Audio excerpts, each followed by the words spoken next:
अस्सलाम वालेकुम दोस्तों, मेरा नाम है वली पाकिस्तानी और मैं आपको सिखाता हूँ कि आप लोग अपना कॉल सेंटर किस तरीके से खोल सकते हैं डिफरेंट डिफरेंट कैंपेन्स का।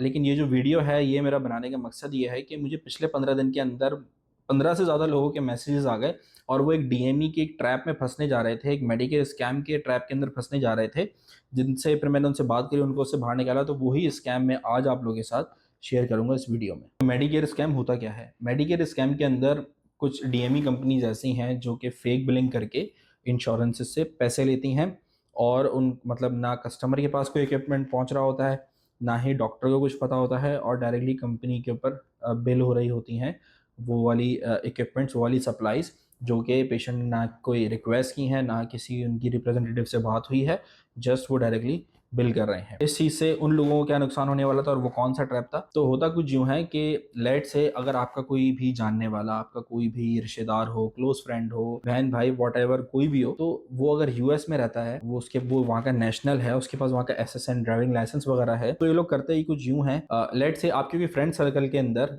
कोई ऐसा बंदा है जो कि ये स्कैम कर रहा है। अब उसको ये पता होगा कि आपका कोई बहन भाई या कोई दोस्त क्लोज फ्रेंड आपका यूएस में रहता है, तो वो आपको रीच करेगा और बोलेगा कि हम लोग ऑलरेडी इतनी इतनी एलएलसीज के साथ काम कर रहे हैं और आप हमारे साथ एक एलएलसी बनवा लो अपने उस भाई बहन या किसी भी रिश्तेदार के नाम पर, और हम आपको एक सर्टेन परसेंटेज देंगे जो भी हम बिजनेस करेंगे उस एलएलसी के नाम पर।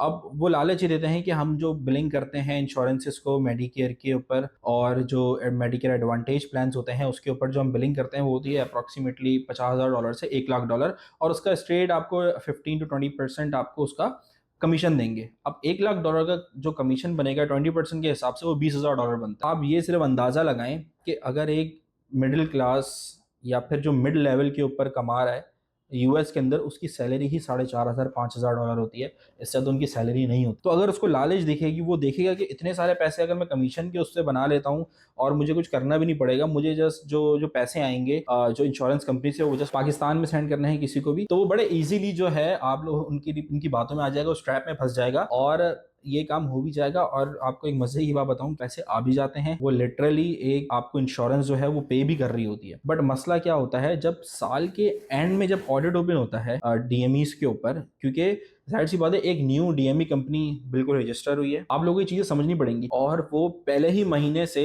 50,000 $1,00,000 की बिलिंग करना उसने स्टार्ट कर दी। अगले 6 महीने के अंदर उसने मोर देन $6 लाख की वो बिलिंग कर दी उसने इंश्योरेंस को। तो मतलब इंश्योरेंस है, इतने बड़े बड़े इंश्योरेंसेज हैं, इनके इतने बड़े फाइनेंस डिपार्टमेंट्स होते हैं कि आपको क्या लगता है उनके पास कोई ऑडिटर नहीं होगा? तो जहां पे भी ये रेड फ्लैग उनको दिखता है वो लोग उसके ऊपर ऑडिट ओपन करते हैं। ऑडिट ओपन करने के बाद वो आपके घर पे नोटिस भी भेजते हैं, फिर आपके ऊपर केस भी फाइल होते हैं मनी लॉन्ड्रिंग के। सही है, आप एक इंश्योरेंस को रिप ऑफ कर रहे हो, तो ये आपको लोगों को आसान बात लगती है, लेकिन ऐसा होता नहीं है।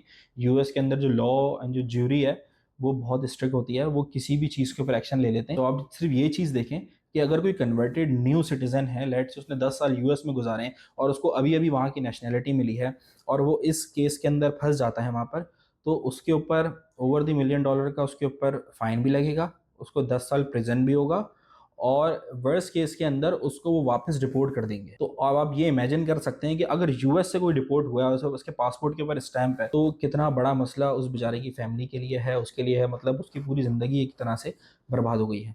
तो ये होता है स्कैम। अब मैं आपको बताता हूँ कि इसके छोटे छोटे की पॉइंट्स के, अगर आपको कोई ऐसा बंदा रीच करे और तो आप लोग इस चीज़ को किस तरीके से गैस करके आप बच सकते हो। तो पॉइंट नंबर 1 ये है कि आप सबसे पहले उस बंदे से बोलो कि आप जो काम कर रहे हो पूरा बिजनेस मॉडल मुझे एक पेपर पे ला के दो। वो आपको एक पेपर पे ला के देगा, आपको सारा प्रोसेस समझाएगा। उसके बाद आप उससे रिक्वेस्ट करो कि भाई मुझे जो है ना आपके जो पेशेंट्स हैं उनकी रिकॉर्डिंग सुननी है, जो आप डॉक्टर से बात करते हो उनकी रिकॉर्डिंग सुननी है, और जो आप जो डॉक्टर को प्रिस्क्रिप्शन जो भेज रहे हो, वो जो फैक्स सर्वर के थ्रू जो प्रिस्क्रिप्शन जा रहे हैं, मुझे उस फैक्स सर्वर का एक्सेस चाहिए। उसके बाद जब आपको चीजें प्रोवाइड कर देगा, देखें ये वो वाली चीजें हैं, इन चीजों को भी ना वो एडिट कर सकते हैं बड़े इजीली, लेकिन इससे कम से कम आप चेक एंड बैलेंस रख सकते हो। लेट से अगर कोई ऑनेस्ट बंदा है वो आपके साथ अगर डायरेक्टली बिजनेस करना चाह रहा है और वो कोई गलत काम नहीं कर रहा, तो आप इस तरीके से ये सारे रेड फ्लैग्स और ग्रीन फ्लैग्स को इजीली जज कर सकते हो। तो जब आपके पास वो सारी चीजें आ जाएंगी, फिर आप खुद जाके उस डॉक्टर से वेरिफिकेशन करोगे, उसके डॉक्टर के ऑफिस को कॉल करके आप जो उसने प्रिस्क्रिप्शंस भेजी होंगी आप उनको मैच करोगे,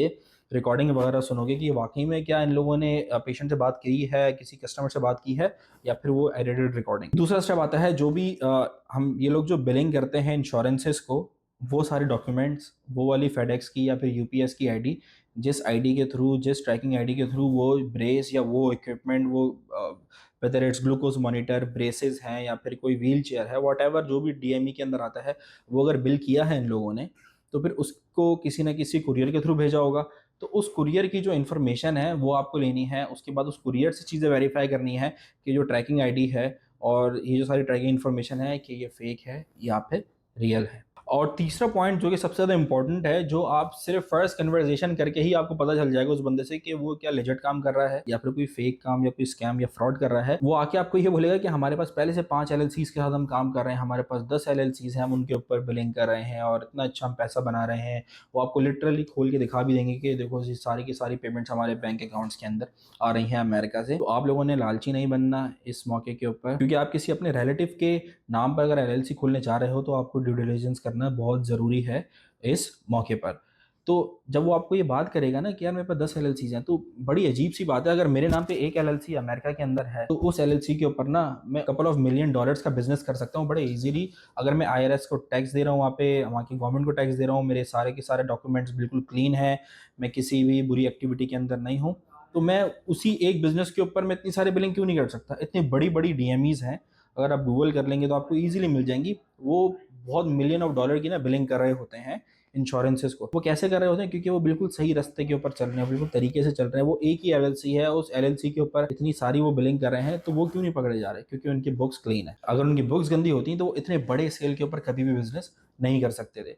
तो ये सबसे बड़ा रेड फ्लैग होता है कि कोई आके आपको बोले कि मेरे पास 10 एलएलसीज हैं, आप भी एक रजिस्टर कराओ, हम 20% आपको देंगे और बाकी आप पैसे जो है ना वो हमें भेज देना। तो ये एक प्रॉपर स्कैम है, एक फ्रॉड है।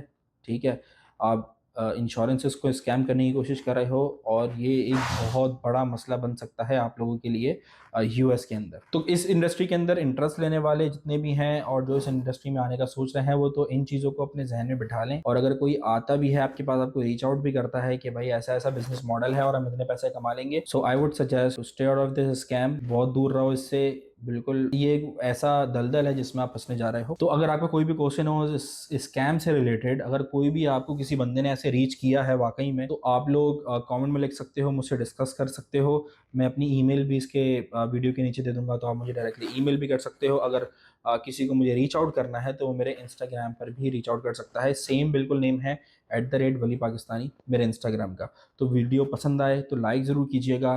कोई भी क्वेश्चन हो तो कमेंट्स में लिखें। मिलते हैं नेक्स्ट वीडियो के अंदर। Thank you.